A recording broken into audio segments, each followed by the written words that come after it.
But you enjoy talking too. I mean, although you weren't in the ring long enough to talk. No, I like to do my talking before and then after. Yeah, that's amazing about you. You would absolutely be totally disrespectful, and then you would have the utmost respect for him at the end. Well, you know, look, can I tell you something? Pressure affects people different ways. Sometimes people with the pressure affects them, they don't talk. When pressure, I get aggressive. Pressure, I get aggressive. Did that happen in your personal? When you and like just on your personal time, did that happen as well? No doubt about it. Really? Here, listen. Let me tell you this. I took a scan of my brain the other day. Mm-hmm. The doctor saw my brain, and he was amazed at my brain. Not from the fighting, but from the amount of drugs that I took.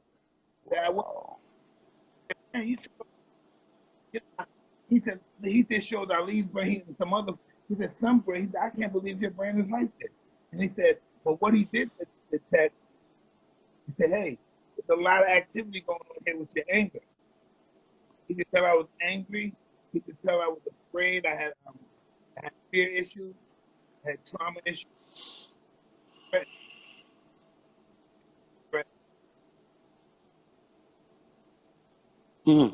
Wow. No. But listen, check this out. That could be fixed. Now imagine me not feeling that way, like I have to fucking annihilate somebody just because he's over 200 pounds. He never said a word. He could be a fucking lawyer. And I'm looking at him, sizing him up. So were you fearful every time you say the first day y'all sign up, y'all meet? Were you afraid of the actual opponent? Yeah. Really? Scary guy. But that's amazing because I'm gonna tell you why. Everybody else, I'm talking about the whole world was afraid, period. And you saying you were afraid. Yeah, that's what I found out. You know what? Being with Cuz, I found out this. Check this out, Charlie, right? I found out they were more afraid of me than I was of them. Yes. That's what I found out. And so once I found that, then my fear ran rapid. Wow. Then it got involved with my ego. And then, yeah, that's why my fear got involved with my ego. And then I said things that I wish I never said to people. So Michael Spinks did Arsenio Hall show as he was preparing for the fight. He went on Arsenio Hall show. And it's the first time I've ever seen a fighter say this. He said, who wins the fight? He said, I don't know.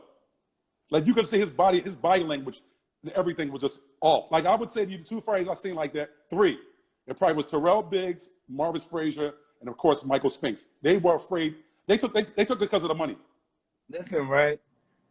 Butch Lewis had came to my dressing room and he was talking crazy and talking. I said, you kill him. He's dead because of you. And then after the fight, I went over there and went like this to Butch. You told Terrell Biggs that too. You know, really with Tyrell Biggs, let's dig this. I was so jealous of this nigga, man. I was so fucking jealous. This nigga had everything in the amateurs. They were sucking his dick. Woo! I'm the kind of Charlie, right? And I think when I was a kid, right, Cuss program, if I'm like, Cuss raised me like this. He said, you're like a beautiful woman. If everybody's not looking at you, trying to get to you, there's something wrong. And he was the beautiful woman. And I was the What did that do to your mind? What did that do to your mind? Huh? What did that do to your mind when he said it to you? Way that I was better than him, but I couldn't. He was too good back then. He was too fucking good. But when I became a pro, it was totally different. My confidence was different. I had boxed with him before, right? And even though I was aggressive, he handled me pretty easily. No, and I was a little discouraged, and I got out the ring in the third round because he discouraged me. Wow. He came to fight, I remembered that.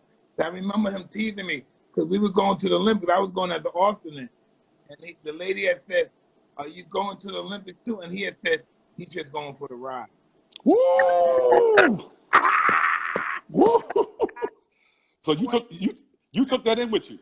Oh, everything I wanted to kill him ever since. Yeah, I never forgot. He probably forgot. I never forget stuff like that. Tell me about that. How and what age did you start realizing, I'm sure at some point, your memory is ridiculous. How do you retain all that? Listen, check this out, right? When I was a young kid, I used to read boxing encyclopedia. I didn't even know how to read them. And then I learned how to read from watching boxing, reading boxing books and stuff, and reading magazines. And that's how I learned. I didn't learn how to read the basic way, go to school. I don't know how all the sounds of the alphabet, but I know the words.